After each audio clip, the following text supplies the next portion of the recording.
ეხლა ეს არ არის მთავარი საკითხი, ეხლა რასაც დავწერ და რასაც ვიტყვი, თუმცა არსებობს სხვადასხვა მოსაზრება და მე ამასთან დაკავშირებით ორიოდე სიტყვა მინდა ვთქვა. თუმცა კიდევ ერთხელ ვამბობ, ეს მთავარი არ არის. ზოგი ამბობს ქრისტე აღდგა, ზოგი ამბობს ქრისტე აღსდგა. ეხლა თუ შევხედავთ იმას, რომ გრამატიკულად რომელი უფრო სწორია, რომელი უფრო ჯდება იმ გრამატიკის ჩარჩოებში, შეიძლება ითქვას, რომ ეს არის უფრო სწორი.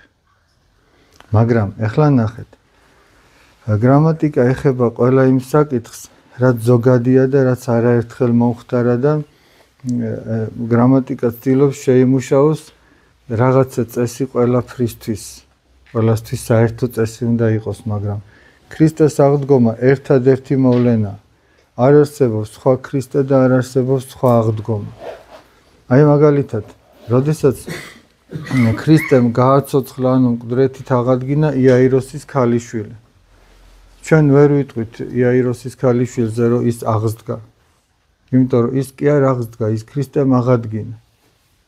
ჩვენ ვერ ვიტყვით ლაზარეზე, რომ ლაზარე აღდგა, ლაზარე ქრისტემ აღადგინა, თავისით არ აღსდგა. გესმით? და ესეთი მოსაზრება არსებობს, რომ კი ბატონო, გრამატიკულად სწორია, რომ ვთქვათ ქრისტე აღდგა, მაგრამ აღდგა იმდენად, ესე იგი, ხშირად თქვამი სიტყვა, რომ ქრისტეს აღდგომა შეიძლება რაღაცა უფრო განსაკუთრებული ერქვას და ქართულმა ენამ თავისი დამოკიდებულება სწორედ იმითი გამოხატა, რომ ქრისტე აღსდგა, ასე ვამბობთ. გესმით, აი შეიძლება ვთქვათ, რომ რაღაცა წესი იყო დარღვეული და ის წესი აღდგა. ანუ განახლდა იმ წესის შესრულება. შეიძლება ვთქვათ, რომ მithometes ჩვენ ბავშვობაში 90-იან წლებში ხშირად ხდებოდა, რომ ელექტროენერგია აღდგებოდა, ჩაირთვებოდა და ჩვენ გვიხაროდა, არ იყო და ჩაირთვებოდა, გვიხაროდა, აღდგა ელექტროენერგია. წყლის მიწოდება აღდგა, დავუშვათ ტრანსპორტი სოფელში აღარ მოდიოდა და აღდგა ეს ტრანსპორტი, მოძრაობა, მაგრამ ეხა ეგ ყველაფერი, რაზეც ეხა ვილაპარაკეთ და ქრისტეს აღდგომა, ხო არ შეიძლება, რომ თანაბარ სიბტყეზე დააყენო. ამიტომაც ქართულმა ენამ თავისი მოკრძალება, პატივისცემა ქრისტეს აღდგომის მიმართ გამოხატა სწორედ იმაში, რომ ქრისტეს აღდგომას ემატება სრდა ვამბობთ, რომ ქრისტე აღსდგა. ესეთი მოსაზრებაც არსებობს და მე რაღაცაერად შინაგანად ამ მოსაზრებას უფრო ეთანხმებ. ბავშვობიდანაც სულ ეს ემესმოდა, ქრისტე აღსდგა. ქრისტე აღსდგა და მე რაღაცნაირად ეს უფრო მეტად მომწონს იმ მოსაზრებიდან გამომდინარე, რაც თავში გითხარით. ეხლა რაც შეეხება თავად აღდგომისას, ჩვენ ნახეთ, აი ბავშვებმა შეასრულეს აქ ნახატები. აქ არის გამოსახული ჯეჯილიც, აქ არის გამოსახული წითელი კვერცხი, გამოსახულია პასკა და სანთელი. ეს ყველაფერი ქრისტეს აღდგომას უკავშირდება. აი მაგალითად, თქვენ იცით კვერცხის ისტორია, ხო იცით ისტორია. სხვადასხვა ვერსია არსებობს, ესე იგი, ერთი ვერსიით, როდესაც მარიამ მაგდალინელმა ეს იყო ერთ-ერთი მენელსაცხებლე დედა ქრისტეს, ვინც ემსახურებოდნენ ქრისტეს, ერთგულებით ვინც ცხოვრობდნენ, ღვთისმოსაობით ვინც ცხოვრობდნენ. მარიამ მაგდალინელმა იმპერატორ ტიბერიუსს რომ გაუწოდა კვერცხი და ქრისტეს აღდგომა ახარა, რატომ კვერცხი? იმიტომ რომ კვერცხი არის მარადიულობის სიმბოლო და კვერცხი არის სიცოცხლის სიმბოლო, სიცოცხლე იბადება იქიდან. კვერცხიდან სიცოცხლე იბადება. ეხლა მოდი აქ იმასაც მოვაყოლებ, რომ ჭონაზე რო დავდიოდით, ვიღაც კითხულობდა, რომელი უფრო სწორიაო, ჯერ კვერცხი შეიქმნაო თუ ჯერ ქათამი შეიქმნაო თუ კვერცხი არ იქნებოდა, ქათამი საიდან იქნებოდაო და თუ ქათამი არ იქნებოდა, კვერცხი საიდან იქნებოდა. ჩვენ თუ ვართ მორწმუნეები და რომ ვართ მორწმუნეები, ჩვენ ღმერთმა მოგცა წმინდა წერილი. სადაც წერია, რომ ღმერთმა შექმნა ფრინველი, რომელსაც გამრავლება შეეძლო. ღმერთმა შექმნა ცხოველი, რომელიც შვილებს შობდა. ღმერთმა შექმნა მცენარეები, რომელიც ნაკობს გამოიღებდა და კვლავ დაითესებოდა და კვლავ გამრავლდებოდა. ამის მიხედვით არანაირი ორჭოფობა არ არსებობს, ღმერთმა შექმნა ქათამი, რომელიც კვერცხდებდა და კვლავ მრავლდებოდა. ეს ორჯერ ორი. ამიტომაც რადგან კვერცხიდან სიცოცხლე იბადება ახალი, ეს სიცოცხლის სიმბოლოა და რომ გაუწოდა თურმე დაეჭვებულ იმპერატორს უთქვამს, რომ ეგო ისევე აღდგაო, როგორც ეს კვერცხიო გაწითლდებაო და ეს ამ ტრადიციის მიხედვითაც ასე გაწითლდა და მეორე კიდევ თავად ქრისტეს სისხლის გამო, რომ ქრისტემ თავისი სისხლით გამოიხსნა კაცობრიობა და ჩვენ ახლა ვნახავთ, ესე იგი ანიმაციას ვნახავთ. ეს არის ის უკავშირდება მოსემ რო ეგვიპტიდან გამოიყვანა ისრაელი. იქ ნახეთ როგორ იყო მე-10 სასჯელი რა იყო, რომ ეგვიპტელებს დაეხოცათ პირმშოები, პირველი შვილები. და იქ უთხრა ღმერთმა, რომ უნდა ერთ წელ გამოვლილი საღი ბატკანი დაეკლათ და ამ ესე იგი ბატკნის სისხლი უნდა კარებზე ეცხოთ. და სადაც ეს სისხლი იქნებოდა, ისე წითელი მარკერი რო იყოს უფრო კარგად დაამახსოვრდეთ. სადაც ეს სისხლი იყო, იქ ანგელოზი გვერდს აუვლიდა და იმ ოჯახში არ შევიდოდა სიკვდილის ანგელოზი, სადაც იქ დაიხოცებოდა პირველი შვილები. და ის სწორედ გვერდის ავლა არის პასექი. პასექი. ასეც აი ჩვენ რო პასქას ვეძახით. ეს სიტყვა, ჩვენ როდესაც პასქას დავინახავთ, უნდა გვახსოვდეს ეს რას ნიშნავს. მარტო ის კი არა, რომ პასქას რო დაინახავ, კი არ უნდა გაგახსენდეს, რომ ის გემრიელია და პირი უნდა ჩაითქმარონ. უნდა გაგახსენდეს ის, რომ იმ კრავის სისხლი, რითაც აღბეჭდილი იყო მათი კარები, ეს სისხლი სწორედ ქრისტეს მიერ ჯვარზე დაღვრილ სისხლს განასახიერებდა, რომ ქრისტეს სისხლმაც გამოიხსნა ცოდით დაცემული კაცობრიობა, როგორც აი ამ კრავის სისხლმა იქ გადაარჩინა ისე. და ჯეჯის რაც შეეხება, ესე იგი ახლა ნახეთ, ეს სპეციალურად მოვიტანე. როდესაც ჩვენ ხორბალს ყრით, გინდა მიწაში ყრი, ხო? მიწას უნდა მიაყარო ზემოდან. ანუ ახლა ამ შემთხვევაში ეს ბამბაზი არის, ხო, დათესი. ჯერ ეს მარცვალი კვდება, უნდა მოკვდეს, უნდა აი ნახეთ, ეს ისეთივე ფორმისა კი აღარ არის მარცვალი, როგორიც ჩააგდო. და აი ამ მარცვლიდან ამოდის ახალი სიცოცხლე. ნუ ახლა ეს ამ შემთხვევაში ნაყოფს არ მოისხავს, მაგრამ ის რაც ჩააგდებ მიწაში, ამოდის და იქიდან ახალი სიცოცხლე ჩდება. ის კი არ კვდება და მკვდარი კი არ რჩება. და ქრისტეც აღდგა მკვდრეთით. გასმით? ქრისტემ თავისი სიკვდილი დაამარცხა, აღსდგა და თითოეულ ჩვენთაგანსაც მოგვანიჭა მკვდრეთით აღდგომა. თითოეული ჩვენთაგანიც თავის დროზე მკვდრეთით აღდგებით. აი, სარწმუნოების სიმბოლოში სწორედ მაგას ვკითხულობთ ჩვენ, რომ ჩვენ მოველით აღდგომას, მკვდართა აღდგომას მოველით და მოველით, ესე იგი, მარადიულ სიცოცხლეს. და ეგ მარადიული სიცოცხლე აქვე იწყება. ჩვენ დავიბადეთ თუ არა, აი, ჩასახვისთანავე სულისა და ხორცის მქონე არსება ადამიანი, იქიდან მოყოლებული ჩვენთვის უკვე მარადიული სიცოცხლე იწყება. ის არასოდეს არ დამთავრდება. და ახლა წარმოედგინეთ, აი ადამიანი მარადიულად რო იტანჯებოდეს. ეგ ხო გამოდის, რომ ადამიანისთვის სასჯელია, სულის უკვდავება გამოდის, რომ მისთვის სასჯელია, ხო მართალია, აი მარადიულად რო იტანჯება. და თუ მარადიულად სიხარული გაქვს, ეგ სასჯელი კი არ არის, ეგ ბედნიერებაა, ხო მართალია. და ეგ ვიზია დამოკიდებული, ეგ ადამიანზეა თვითონ დამოკიდებული. ადამიანი როგორ იცხოვრებს, აი თქვენი აზრით ახლა რა უნდა გააკეთოს ადამიანმა, რომ მარადიული სიცოცხლე მოიპოვოს. ქრისტემ თითოეულ ადამიანს მიანიჭა ეს მარადიული სიცოცხლე. ყველას შეუძლია. აი ჩვენ შორის არც ერთი ბავშვი არ არის, რომ ვინმე ესე იგი გამონაკლისი იყოს. უფალმა ყველასთვის გაიღო ეს მსხვერპლი. ყველას შეუძლია ამ გზაზე დადგეს. ყველას შეუძლია, რომ სული გადაირჩინოს. აი თუ შეგიძლიათ ისაუბროთ, რა გზით შეიძლება ადამიანმა სული გადაირჩინოს. რა არის ის? მოდი ცოტა მოზრდილებ. აბა ის შეგიძლიათ რა თქვა. ნუცა აბა აი ნამდვილი ჩემპიონი. ნუცა არის ჩემპიონი. ჩაურთ. ქრისტეს ცნება უნდა დაიცვას. ქრისტეს ცნება უნდა დაიცვას. რა არის მთავარი მცნება?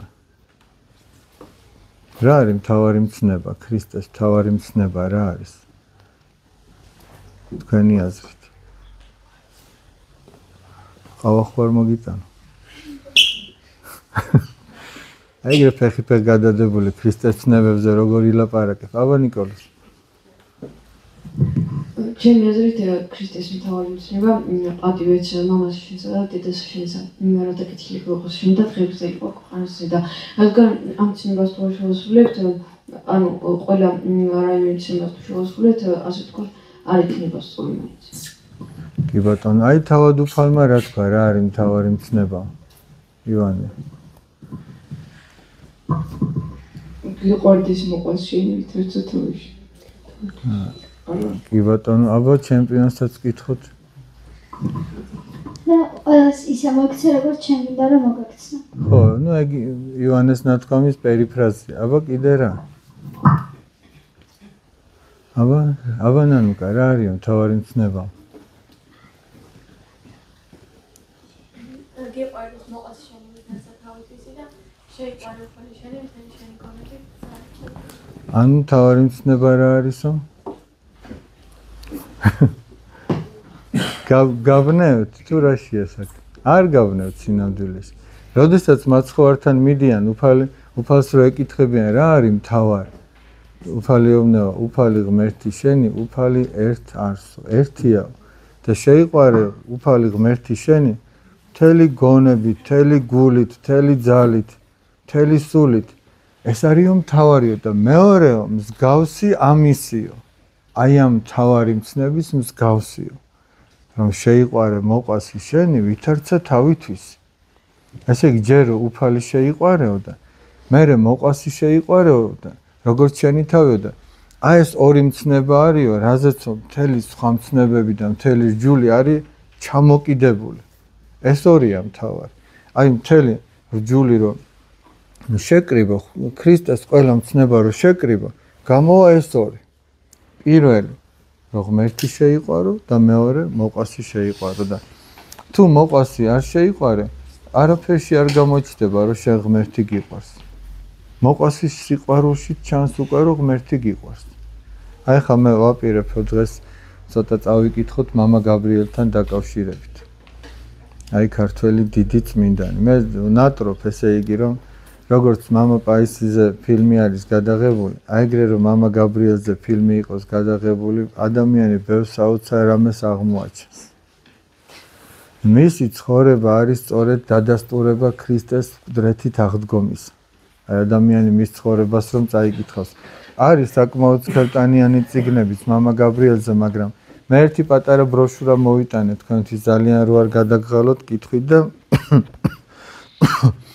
ცოტა წავიკითხოთ ესე იგი და მე მამა გაბრიელის გამონათქვამებს წავიკითხავ რამდენიმეს და უბრალოდ ჩვენი აზრი გამოვთქვათ ეს რა შეიძლება ნიშნავდეს. ზოგი რამე ადვილად გასაგებია პირდაპირ ზედაპირზეა აზრი და ზოგი რამეს ცოტა ჩაღრმავება ჭირდება. ერთი ეს გადმოატრიალე მარიამ ძალიან რო არ გამექცეს დრო საათი ხო? ძალიან საინტერესო. მე მიკროფონი ხო არ ამჭირდება, ხო ისმის უკან. ბერი გაბრიელი. დიდი ქართველი ღირსი მამა, აღსარებელი და სალოსი. აღსარებელი და სალოსი ხო გესმით რას ნიშნავს? აღსარებელი არის ადამიანი, რომელიც ზოგადი გაგებით აღსარებელი ჩვენ ყველა ვართ. ყველა მორწმუნე შეიძლება თქვა ეს არის აღსარებელი. მაგრამ აღსარებელი ვიწრო გაგებით, აი უშუალოდ მამა გაბრიელს რატო თქვია, რას ნიშნავს? აი მოწამე ხო იცით, ვინც არის, აი წმინდა გიორგი მაგალითად ქრისტეს გულისთვის რო ეწამა. და ესეთ მოწამეები უამრავია და რომის იმპერიაში ნახეთ რა ხდებოდა. ერთ ადამიანს რო აწამებდნენ, ეგონათ რომ ამითი ქრისტიანებს, ესე იგი გააქრობდნენ, აღარ იქნებოდნენ ქრისტიანები რა, დახოცავდნენ და აღარ იქნებოდნენ, მაგრამ რას წააწყდნენ, ნახეთ იმპერატორები. ერთს რო კლავდნენ, იმისი შემყურე შეიძლება 10 და 100 და 1000 ერწმუნა. რო ხედავდო რომ ეს ადამიანი ნახე როგორ მტკიცეა ქრისტე, როგორ უყარს, ესე იგი თავის სიცოცხლეზე მეტად უყარს იესო ქრისტე, იმიტომ რომ ქრისტეს გულისთვის სიცოცხლეზე უარს ამბობდნენ. მერე ადამიანი რწმენაში მოდიოდა და დაფიქრდებოდა ხოლმე რომ ეტყობა როგორი მნიშვნელოვანია ქრისტე რომ ადამიანის სიცოცხლეზე უარს ამბობს. მოწამეების განწყობა ესეთი იყო. სიცოცხლე ქრისტეს გარეშე ეს არის სიკვდილი. და სიკვდილი ქრისტეს გულისთვის ეს არის სიცოცხლე.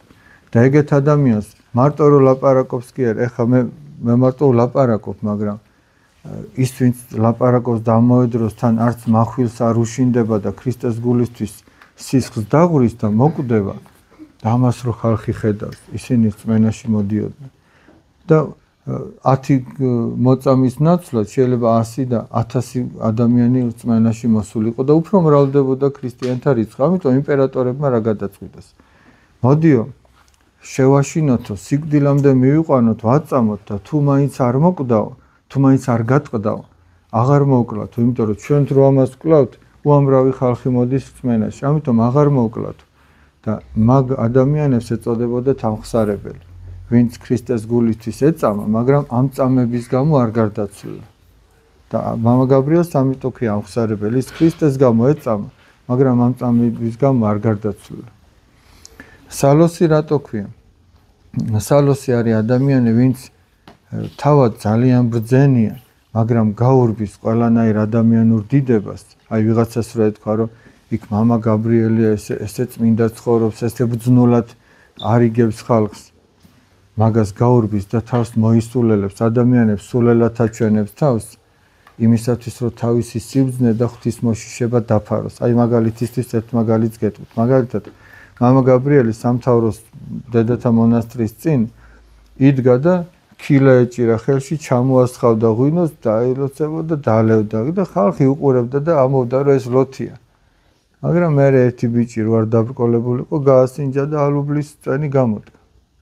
გესმით, ანუ ის ხალხს აჩვენებდა, ვითომ სვამდა და ლოთობდა. სინამდვილეში კი ამას არ აკეთებდა. ანუ სხვების თვალში მდაბლდებოდა, მცირდებოდა. და პატარაობისასაც იმისათვის რომ ვინმეს ქება დიდება არ მიეძღვნა მისთვის, წავიდოდა და ნაგავში ჩაჯდებოდა. ეხლა წაგიკითხავთ მაგას და ნახეთ. სალოსი მაგითო ქვია, სალოსი.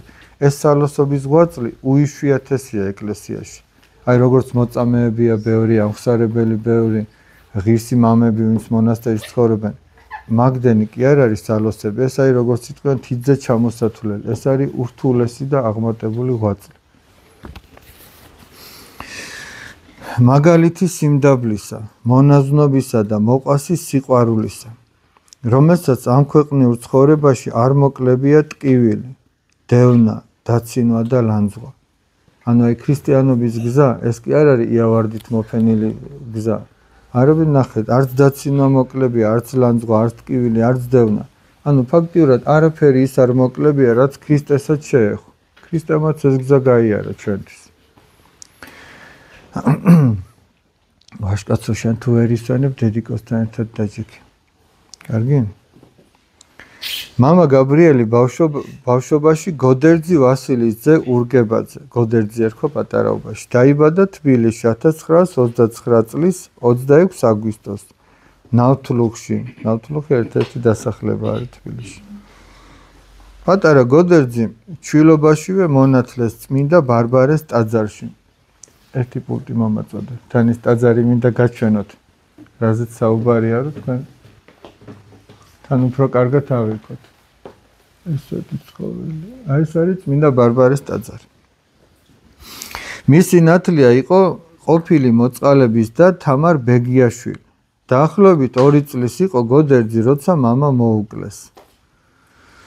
ამის შემდეგ ოჯახის წევრები მამის საპატივცემულოდ ვასიკოს ეძახდნენ. მამამის ერქვა ვასიკო და მამა რომ მოუკლეს 2 წლისას, მერე პატარა გოდერძის ეძახდნენ ვასიკოს. ამიტომ მამა გაბრიელის ბავშვობის სახელად ვასიკოს ვიხმართ. სიჭაბუკის სახელად კი გოდერძის, რადგან ოფიციალურ სამსახურებრივ საბუთებში ასე იწოდებოდა. მამა გაბრიელის დედა ბარბარა, შემდგომში მონაზონი ანა, შემდგომში ეს მონაზვნად აღიკვეცა. 14 წლის გათხოვდა. პირველი ქორწინებიდან 3 შვილი, ემა, მიქაელი და გოდერძი ჰყავდა. როცა მეუღლე მოუკლეს 22 წლის იყო. წარმოიდგინე 22 წლის გოგო, რომელსაც მეუღლე არ ყავს და 3 პატარა ყავს გასაზრდად. ახალგაზრდა და უმწეოდ დარჩენილმა ქვრივმა ხორცს კომბინატში 2 ცვლაში დაიწყო მუშაობა, რათა შვილები გამოეკვება. ანუ დილიდან 6 საათამდე კი არა, მე 6-დანაც მეორე ცვლაში მუშაობდა. წარმოიდგინეთ რა ხელა შრომა ექნებოდა გასაწევი. შემდეგ კი მეორედ გათხოვდა, სადაც შეეძინა მეოთხე შვილი ჯულიეტა. პატარა ვასიკო ბავშვობიდანვე ღვთის რჩეული იყო, არ უყვარდა თანატოლებთან თამაში. იჯდა მარტო და ფიქრობდა. 4-5 წლისა ლამაზი კენჭებისგან სახლებს აშენებდა. შიგ ასანთის ღერებს არჭობდა და ამბობდა: ეს პატარა სახლები ეკლესიებია, ასანთის ღერები კი სანთლებია. დედას კი ძალიან ეშინოდა, რომ ვინმეს არ დაენახა და არ დაესმინათ, რადგან იმ პერიოდში ეკლესია და სარწმუნოება სასტიკად იდევნებოდა და იკრძალებოდა. ანუ ეს არის ის პერიოდი, როდესაც ეკლესიებს ანგრევენ, ეკლესიებიდან ზარებს ჩამოყრიან, ეკლესიებში სპორტ დარბაზებს აკეთებენ, ესე იგი საწყობებს აკეთებენ, ზოგ შემთხვევაში ეს იყო ესე იგი რაღაცა გასართობი ცენტრები, მაგალითისთვის ვიტყვი. გორისში საკათედრო ტაძარი, რომელიც არის ღვთისმშობლის შობის, იქაც დარბაზი იყო გაკეთებული. თბილისში ერთ-ერთ უბანში, ნახალოვკაში კერძოდ, გადასასვლელ ხიდთან, ერთ-ერთ ტაძარში, ღვთისმშობლის ტაძარში აბანო იყო გაკეთებული. აი მაია წნეთელი ფილმი თუ გინახიათ, მაია წნეთელი სწორედ იქ აბანო იყო გაკეთებული, წარმოიდგინეთ ტაძარში.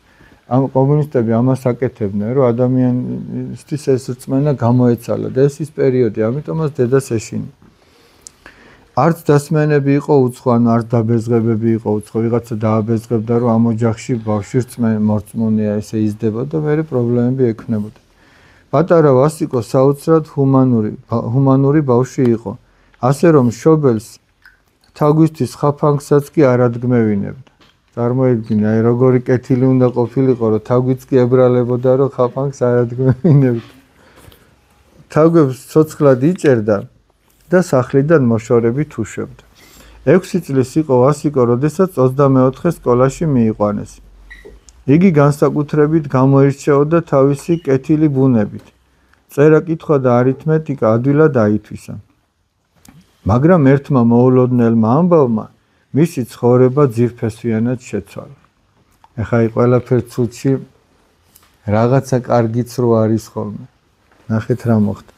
ერთხელ მეზობლების ჯგუფს შეესწრო, სადაც ერთმა მეზობელმა მეორეს უთხრა: რა ქრისტესავით ჯვარს მაცვიო. გამწარებულმა რაღაცა უთხრა: რა ქრისტესავით ჯვარს მაცვიო. ჯგუფის მერე პატარა ვასიკომ ამ მეზობელს კითხა: ქრისტე ვინ არის და ჯვარზე რატომ გააკრესო? იმ მეზობელმაც მიასწავლა: მიდი წმინდა ბარბარეს ეკლესიაში და იქ გეტყვიანო. მეორე დღეს მართლაც მივიდა ეკლესიაში. იმხანა წმინდა ბარბარეს ეკლესია დაკეტილი იყო და ეზოში დარაჯი დახვდა, რომელმაც ტაძარში შეიყვანა და უთხრა: ეს არის ქრისტე, რომელიც ჯვარზე აცვეს.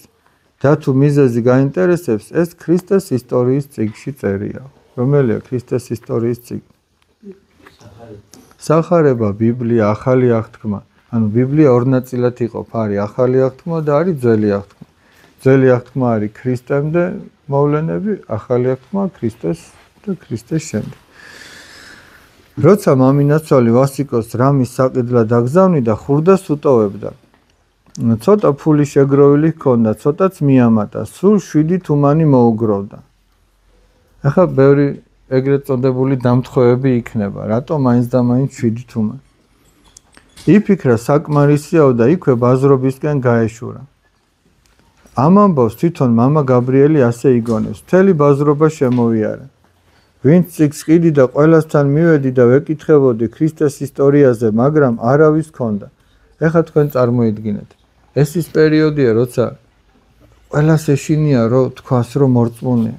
ვინ გაბედავდა ესე ცხადად, რომ ახალი აღთქმა გაეყიდა. ეს თითქმის შეუძლებელი ამბავი იყო.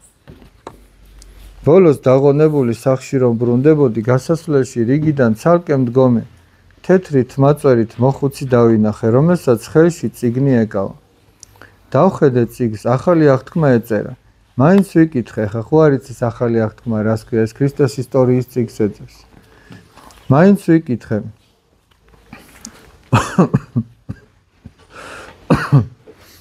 ესაა ქრისტეს ისტორია, რომელსაც ვეძებ? ეს არის ქრისტეს ისტორიის წიგნი, რასაც შენ ეძებ. აქ წერია. მიპასუხა მოხუცმა. ფასი ვკითხე და 7 თუმანიო. რაც ამას ქონდა მოგროვებდი. რა იცოდა ახლა იმ ზუსტად ასე რატო? გახარებულმა ფული გადაუხადე და წამოვედი. მერე ვიფიქრე, იქნებ კარგად ვერ გამიგო. წიგნს ახალი აღთქმა აწერია. მივალ დავაზუსტებ, ანუ იქნებ ეს ის არ არის, მე რაც მაინტერესებსო და მივალ დავაზუსტებ. მიუბრუნდი და მოხუცი იქ აღარ დამხვდა. ამიტომ იქვე მდგომებს ვკითხე. აქ რომ მოხუცი კაცი იდგა და წიგნს ყიდდა, ხომ არ დაგინახავთ, საით წავიდა მეთქი. ყველა მიპასუხა, აქ არავინ მდგარა და არც მოხუცი არ დაგვინახავს. გესმით? იქ არავინ მოხუცი არ მდგარა. ეს ღმერთმა ზუსტად მამა გაბრიელისთვის გააკეთა. იმიტომ რომ ის ეძებდა და თუ ადამიანი ეძებს გულით რაღაცას, სულ არ არსებობდეს იმის პოვნის და იმის შოვნის შესაძლებლობა, შენ თუ გულით ეძებ, ღმერთი არ დაგტოვებს. აი როგორც არ დატოვა პატარა გოდერძი. ამის შემდეგ მამა გაბრიელის ცხოვრება ძირეულად შეიცვალა. სკოლაში 6 წელი ისწავლა. დრო სკოლის საგნებისთვის თითქმის არ რჩებოდა, რადგან მთელი დღეები სახარებას კითხულობდა. მღვდელიც მოძებნა, რომელმაც წიგნები და ლოცვები მისცა. თანდათან მორწმუნე მრევლიც გაიცნო. ძილის წინ თავის ოთახში ჩაიკეტებოდა და დიდხანს ლოცულობდა. ხანდახან საწოლშიც არ წვებოდა. კუთხეში მოიკუნტებოდა და ისე იძინებდა. მამა გაბრიელი იგონებდა, ერთხელ სახლის აივანზე ვიჯექი. როცა რაღაც ხმა მიკარნახა, ცას ახედევ. ავდექი აივნის ნაპირთან მივედი. ავიხედე და ვხედავ ცაზე დიდი ნათლით მოსილი ჯვარი იყო გამოსახული. მაშინ ვერა, ახლა კი ვიცი რომ ეს ჩემი ჯვარი იყო. ერთხელ პატარა ვასიკოს ღამით უეცრად გაეღვიძა და დაინახა მის წინ საზარელი სახის დემონი, რომელმაც დაიღრიალა. შენ მებრძვიმეო? და თავში მუშტი ჩაარტყა. მეორე დილით დედა ვასიკო გონდაკარგული ნახა. ამის შესახებ მამა გაბრიელი იგონებდა. ვიფიქრე, თუ ეშმაკი არსებობს, ღმერთი ხომ უფრო მეტად მეთქი. გესმის? თუ ეშმაკი არსებობს, ესე იგი ღმერთი უფრო მეტად იარსებებს. ღვთისმსათნო ცხოვრებით ვასიკოს საღვთო გამოცხადების მადლი მიენიჭა. პატარა ბავშვის ეს მდგომარეობა ყველას უკვირდა და მის მიმართ დიდ ინტერესს იჩენდნენ. მეორე მსოფლიო ომის დროს ხალხი მასთან მიდიოდა. იქნებ დაკარგული ახლობლების თაობაზე რაიმე გვითხრასო. 12 წლის ბავშვი კი ყველას ამშვიდებდა და უქადაგებდა. ეკლესიაში იარეთ, ქრისტეს არ მოწყდეთ და სულის ცხონება არ დაკარგოთ. აი თქვენი ტოლი ბავშვი, 12 წლის ბავშვი. წარმოიდგინეთ. ღმერთის სიყვარული და ძალა როგორ უსაზღვროა, რომ 12 წლის ბავშვს რამდენი რამე შეიძლება რომ შეაძლებინოს. ხალხიც თავისებურად პატივს სცემდა და მადლიერებას გამოხატავდა.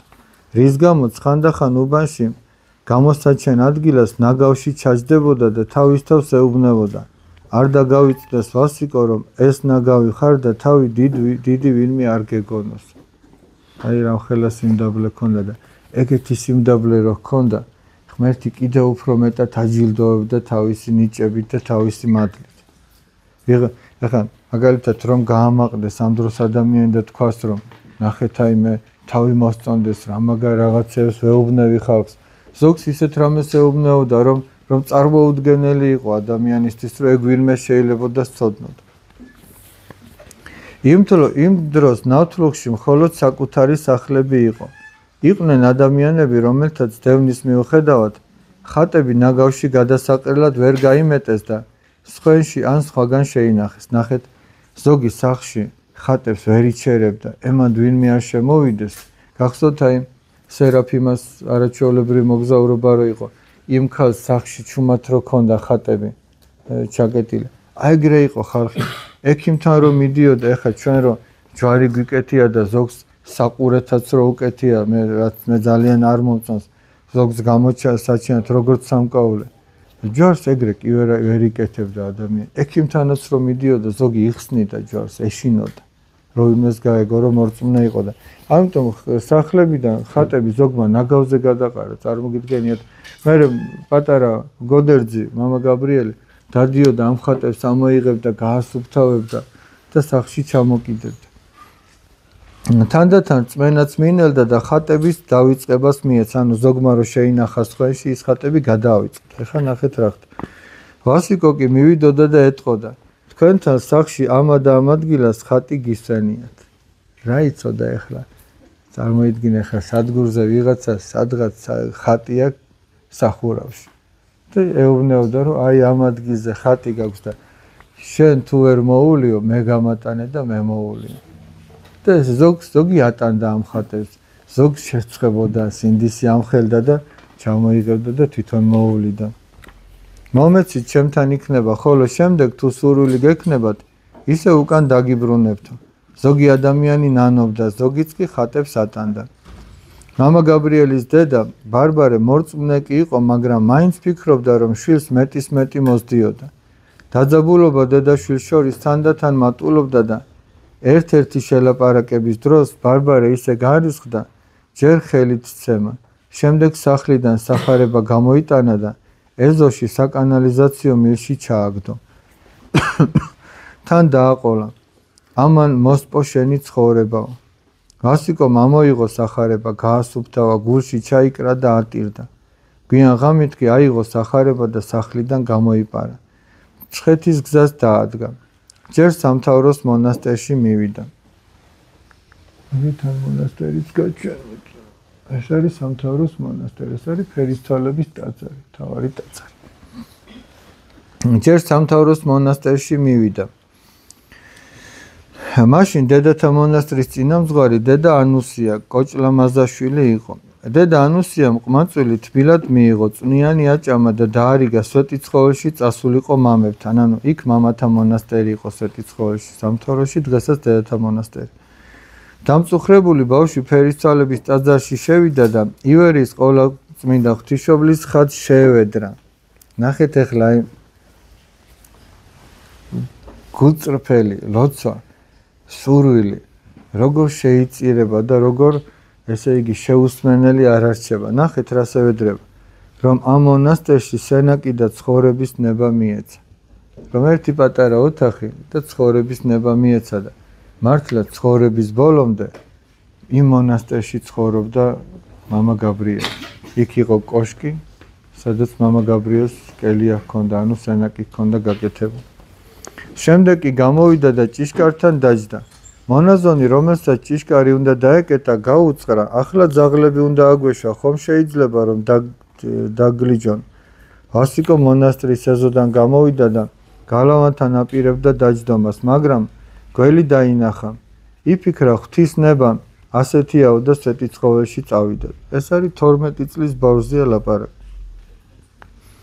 გვიანი შემოდგომა იდგა. კარგად დაღამებული იყო და გალავნის კარი უკვე დაეკეტათ. ყმაწვილს მამების შეწუხება მოერიდა და იქვე კარებთან მიწვა.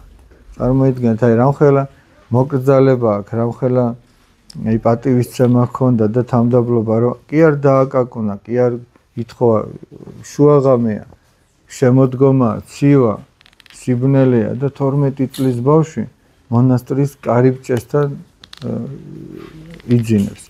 თუმცა ძალიან დაღლილი ვიყავი და მეძინებოდა. ძლიერი სიცივის გამო არა და არ ჩამეძინა. უცებ რამდენიმე ძაღლი მოვიდა ჩემს მახლობლად. შევშინდი და სახეზე უნებლიეთ სახარება ავიფარე. ძაღლები აღარ მიყებდნენ. რომ მიხვდი არაფერს მერჩოდნენ, წამოვწექი ძაღლები კი გვერდზე მომიწნენ და გამათბეს, ასე ჩამეძინა. იგონებდა მამა გაბრიელი. ნახეთ ღმერთის მოწყალება. ეშინია ძაღლები მოვიდნენ, მაგრამ ღმერთმა იმისთვის გამოგზავნა ეს ძაღლები, რომ გვერდზე მიწოლოდნენ და პატარა ბავშვი გაეთბოთ, რომ იმ ღამის სიცივეში ესე არ დაეძინა.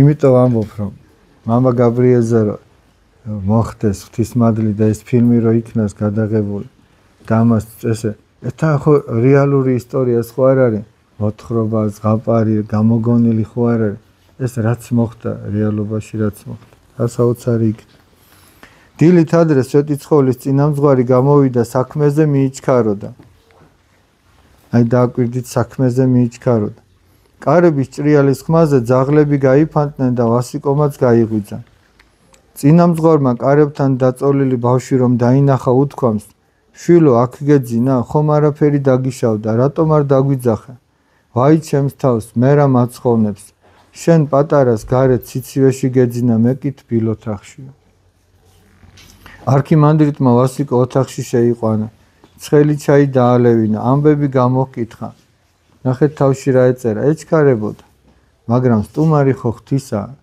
მან იქ პატარა ვასიკო კი არა ქრისტე ნახა ამიტომაც არ გაუშვა ისე რომ მეჩქარება და წავიდა შეიყვანა ჩაიც დაალევინა თავისი ამბებიც გამოკითხა და რომ გაიგო დარჩენა ჰქონდა გადაწყვეტილი უთხრა რომ 3 დღეზე მეთხანს ვერ დატოვებდა რადგან არასრულწლოვანის ყოფნა მონასტერში აკრძალული იყო და მაშინვე დახურავდნენ მონასტერს დახურავდნენ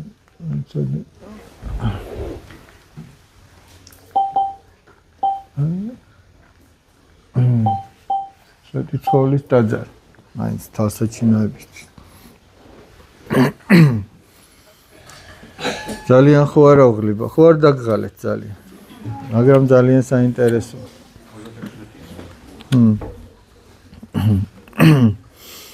იმჟამად სვეტიცხოვლიდან ვასიკო შიომღვიმის მონასტერში მივიდა იქაც 3 დღე დარჩა იქიდან კი ზედაზნის მონასტერში გადავიდა იმჟამად ზედაზანზე რამდენიმე ღრმად მორწმუნე ბერი და ერთი საშუალო ასაკის არქიმანდრიტი მოღვაწეობდა ზედაზნის ბერებს თბილად მიუღიათ მამა გაბრიელი 3 დღის შემდეგ კი მონასტრის ახლოს ფარულად მოწყობილ საცხოვრებელში დააბინავეს შემდეგ ასწავლეს ბეთანიის გზა საგზალიც გაატანეს და გაისტუმრეს ბეთანიის მონასტრამდე მამა გაბრიელმა მშვიდობიანად იმგზავრა მამებმა აქაც თბილად მიიღეს მამა გაბრიელი ბეთანიელ მამებთან 2 კვირა დარჩა ღირსი მამა იოანე მაისურაძე და ღირსი მამა გიორგი მხეიძე მისი მოძღვრები გახდნენ და სიცოცხლის ბოლომდე ისინი იყვნენ მისი მოძღვრები ისინი წმინდანებად არიან შერაცხულები მამა გიორგი და მამა იოანე მათგან ბევრი ცოდნა და გამოცდილება შეიძინა მომავალში სხვა დროსაც მამა გაბრიელი ხშირად მიდიოდა და ცხოვრობდა მონასტერში მოდი დანარჩენი მერე გავაგრძელოთ მერე ხდება როგორ გაიწვიეს ჯარში და ეს ძალიან მოკლედ არის მამა გაბრიელის წიგნები მისი დარიგებებიც არის მისი ცხოვრებაც არის იქიდან ადამიანი ძალიან ბევრ რამეს აღმოაჩენს ბევრ რამეს ისწავლის ესე რაიმე გირჩევთ რომ მამა გაბრიელის წიგნი გადაშალოთ და იქიდან ბევრ სულიერ და ცხოვრებისეულ რამეს გაიგებს ადამიანი მოდი ახლა ჩავრთოთ ერთი ანიმაცია ერთად ნახოთ და მერე უკვე გადავიდეთ იმ სახალისო შეჯიბრებაზე